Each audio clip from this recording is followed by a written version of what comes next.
Hi guys, Sanjay இந்த மாதிரி bad perform பண்ணிட்டு இருக்காரு. கார்த்திக் சர்மாவோட சின்ன அப்டேட் கிடச்சிருக்கு. அண்ட் முன்னாள் wicket keeping batsman Parthiv Patel Sanju சாம்சனை பற்றி என்ன சொல்லியிருக்காரு.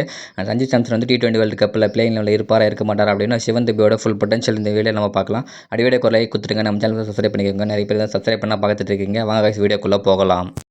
சஞ்சு வந்து ஸ்கேம் பண்ணுறாரு, ஜஸ்டிஸ் ஃபார் சஞ்சு கிட்டத்தட்ட வேஸ்ட்டு, சஞ்சுவோட பர்ஃபார்மன்ஸ் சுத்தமாக சரியில்லை அப்படின்னு சொல்லி எல்லாரும் சரி கதறிட்டு இருக்காங்க. ஆனால் ஏன் அந்த மாதிரி பண்ணுறாரு சொல்லி யாரும் பேசலை. அதை பற்றி நம்ம பார்ப்போம். ஒரு பிளேயர் வந்து பீக் ஃபார்மில் இருக்கும்போது நெக்ஸ்ட் சீரீஸில் வந்து அவர் ட்ராப் பண்ணிட்டா அவரோட ஃபுல் கான்ஃபிடன்ஸ் வந்து உடஞ்சி போயிடும். ஏன்னா அவருக்கு வந்து பிளேயிங் லெவல் சுத்தமாக நம்ம வாய்ப்பை தர மாட்டோம். அப்படி வாய்ப்பு திறந்தால் தான் அவருக்கு வந்து அந்த பீக் ஃபார்ம் கண்டினியூ ஆகும். நீ அப்படி வரியா?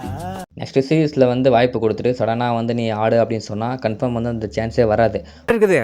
ஆனால் இதுதான் பர்ஃபைன். ஒரு பேர் கண்டினியூவாக நீ வாய்ப்பு கொடுக்கும்போது மட்டும் தான் அந்த பீக் ஃபார்மே வந்து உள்ளே வரும். எக்ஸாம்பிள் வந்து சூரியகுமார் அதை எடுத்துக்கிட்டா கூட ரொம்ப நாளாக வந்து ஃபார்மில் இல்லை, ஆனால் திடீர்னு வந்து ஒரு மேட்ச் வந்து அடிச்சார். ஏன்னா கண்டினியூவாக வாய்ப்பு கிடைச்சதால. வேற மாதிரி நீங்கள் இஷான் கிஷன் வந்து ஃபார்மில் இருக்கார் அப்படின்னு சொல்லி கேட்கலாம். இப்போ கிஷன் வந்து பிளேயிங் லெவனில் உள்ளே வரதுக்காக வந்து அவரோட நிரூபிச்சான தான் வருவார். அதனால் அவர் வந்து நல்லா ஃபார்ம் பண்ணுறாரு. ஆனால் சஞ்சு வந்து ஆல்ரெடி பிளேயிங் லெவலில் இருந்தார்.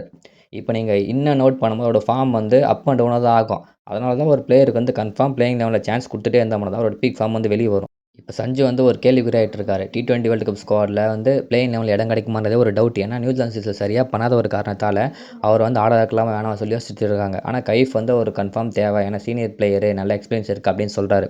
ஆனால் இன்னொரு சைடு வந்து இல்லை, லாஸ்ட் மேட்ச் வந்து அவருக்கு கொடுத்து பார்ப்போம் வாய்ப்பு, அவர் சரியாக பயன்படுத்திட்டா ஓகே, அப்படி பயன்படுத்தலை அப்படின்னா கன்ஃபார்ம் ட்ராப் தான், இஷான் கிஷன் தான் பிளேயிங் லெவலில் சேர்ப்போம் வந்து சொல்லிட்டு இருக்காங்க. என்ன ஜோக் காட்டுறீங்களா? என்ன ரங்கா ஜோக் காட்டுறீங்களா? இப்போ பார்த்திப் பட்டேல் வந்து என்ன சொல்லியிருக்காருன்னா இஷான் கிஷன் தான் பிளேயிங் லெவல் வந்து சேர்க்கணும். ஏன்னா சஞ்சு 3 T20 அடிச்சிருந்தாலும் இப்போ வந்து ரொம்ப ஸ்ட்ரகிள் பண்ணுறாரு.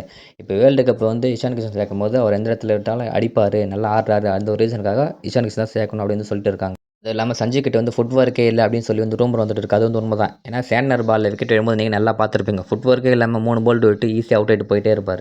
கோச் ஜிஜானாவே வந்து சஞ்சு மட்டும் லாஸ்ட் மேட்ச்சில் பர்ஃபார்மன்ஸ் சரியாக பண்ணல அப்படின்னா நான் கன்ஃபார்ம் வந்து பிளேயிங் எல்லாம் சேர்க்க மாட்டேன், பெஞ்ச் பண்ணி தான் உட்கார பாடி சொல்கிறாங்க. அவர் சைடு சொல்கிறது வந்து ஒருத்தர் நியாயமாக தான் இருக்கும். ஏன்னா நல்ல பிளேயர் இருக்கும்போது தான் கப் அடிக்க முடியும், அப்படி இல்லைனா கப் அடிக்க முடியாது. இப்போ சஞ்சு பிளேயிங் லெவலில் வராத வந்து அவரோட கையில் மட்டும் தான் இருக்குது. இப்போ பார்க்க போகிறது ஆரிச்சாமை தூபே. இப்போ ரீசெண்டாக வந்து இவர் பெஸ்ட் ஆல்ரவுண்டராக கொஞ்சம் கொஞ்சமாக மாறிட்டே இருக்காரு. என்ன வேணும் உங்களுக்கு, எல்லாமே இங்கே இருக்குது. இவரோட ஃபுல் பொட்டென்ஷியல் வந்து நம்ம யூஸே பண்ணுறதில்ல. இவருக்கு ஒரு 4 ஓவர் கொடுத்தா தான் தெரியும் பவுலிங் எப்படி போகிறாரு, அனலைஸ் நல்லா பண்ண முடியும்.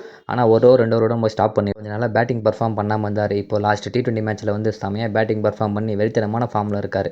நெக்ஸ்ட் வந்து கார்த்திக் சர்மா பற்றி பார்க்கலாம். அவர் வந்து இன்ஜுரி வந்து ஃபுல்லாக ரிகவர் ஆகிட்டு தான் சொல்கிறாங்க. கிரிக்கெட் மேட்ச் ப்ராக்டிஸ்லாம் ஸ்டார்ட் பண்ணுறதா சொல்கிறாங்க. ஆனால் டொமஸ்டிக் சைடு வந்து NOC தரதுனால அவர் வந்து ப்ராக்டிஸ் வந்து ஸ்டார்ட் பண்ணலன்னு ஒரு சைடு வந்து சொல்லிட்டு இருக்காங்க. சஞ்சு அண்ட் சிவன் துபே பற்றி உங்களோட ஒப்பீனியன் கமெண்ட்டில் சொல்லுங்கள். வீடியோக்கு ஒரு லைக் கொடுத்துங்க. நிறைய பேர் சேனல் சப்ஸ்கிரைப் பண்ணால் பார்த்துட்டுங்க, அப்படி சேனல் சப்ஸ்கிரைப் பண்ணிக்கோங்க. நெக்ஸ்ட் எந்த அப்டேட் போடலான்னு கமெண்ட் பண்ணுங்கள்.